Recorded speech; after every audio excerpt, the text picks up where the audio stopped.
নমস্কার বন্ধুরা, welcome back to my channel. আশা করি আপনারা ভালো আছেন। তো আজকে আমি নিয়ে এসেছি দুর্দান্ত স্বাদের একটি ইউনিক রেসিপি, ছোটো মাছের চচ্চড়ি। তো এখানে আমি 500 গ্রামের মতো ছোটো মাছ নিয়েছি। এরপরে আমি এখানে পরিমাণ মতো লবণ দিলাম হলুদ গুঁড়া, আর দেব আমি সর্ষের তেল দিয়ে এটাকে আমি ভালোভাবে মেখে নেব।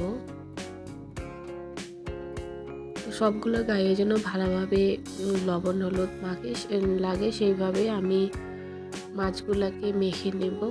তো মেখে নেওয়া আমার হয়ে এসেছে। এরপরে আমি এখানে নিয়েছি বড় সাইজের একটি পেঁয়াজ, আমি কুচি করে কেটে নিয়েছি টমেটো কুচি করে, আর এই মশলাটি আমি বেটে নেব। নিয়েছি কাঁচা লঙ্কা ঝালের জন্য, নিয়েছি পেঁয়াজ কুচি, আদা আর কয়েক কোয়া রসুন। এরপরে আমি কড়াই বসাইলাম। বসার পরে আমি খুন্তির সাহায্যে তেলটা একটু নেড়ে নেব। নেড়ে নেওয়ার পরে ফার্স্ট টাইম আমি অর্ধেকটা মাছ একবার ভেজে নেব। সবগুলা মাছ একবারে ভেজে নেওয়া যাবে না, এই জন্য আমি ফার্স্ট টাইম আমি অল্প ভেজে নেব। তো এক পাশটা আমার হয়ে এসেছে। এবার আমি মাছটাকে উল্টে নিলাম। তো আপনারা কোথা থেকে আমার এই ভিডিওটি দেখছেন অবশ্যই আমার কমেন্ট বক্সে জানাবেন। ভালো লাগলে লাইক কমেন্ট শেয়ার অবশ্যই করবেন। তো আমার মাছটা একবার ভাজা হয়ে এসেছে। এরপরে আমি ছোটো মাছগুলোকে আরেকবার ভেজে নেব।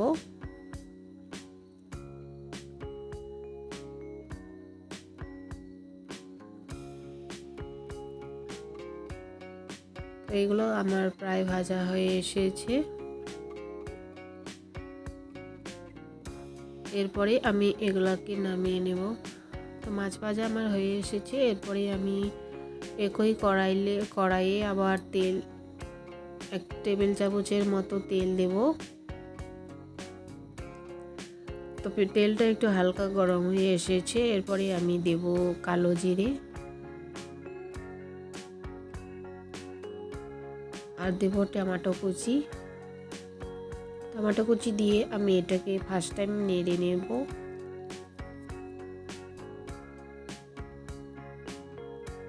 এরপরে আমি দেব বড় সাইজের একটা আমি পেঁয়াজ কুচি করে কেটে নিয়েছি, এটাকে আমি দিলাম। দেওয়ার পরে আমি বেটে রাখা মশলাটি দেব, একটু হালকা জল দেব, দিয়ে আমি নেড়ে নেব।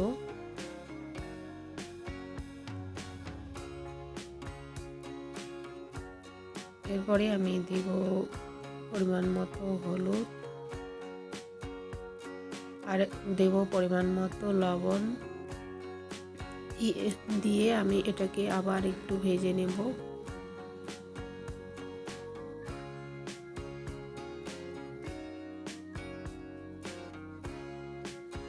অনুব্রত এভাবে মশলাটাকে কষিয়ে নিতে হবে, যাতে মশলার কাঁচা গন্ধটা না থাকে, সেভাবে ভেজে নিতে হবে। এরপরে আমি দেব ছোটো চামচ দিয়ে 1 চামচ জিরা গুঁড়া, দেব কালারের জন্য লঙ্কা গুঁড়া,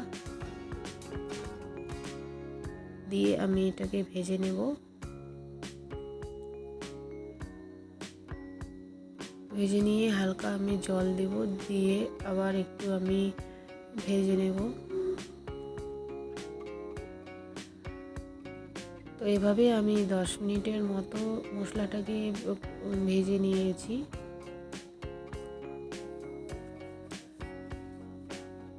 ভেজে নেওয়ার পর এরপরে আমি আর একটু ভেজে নেব।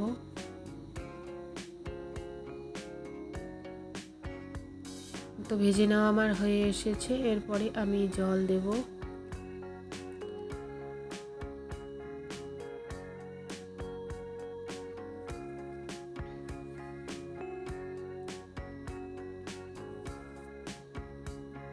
জল দিয়ে একটু জলটা ফুটবে।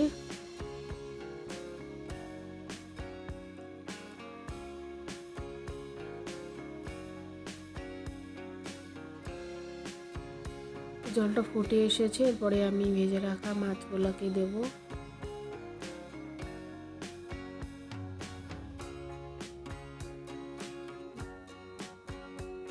দিয়ে আমি একটু নেড়ে নেব।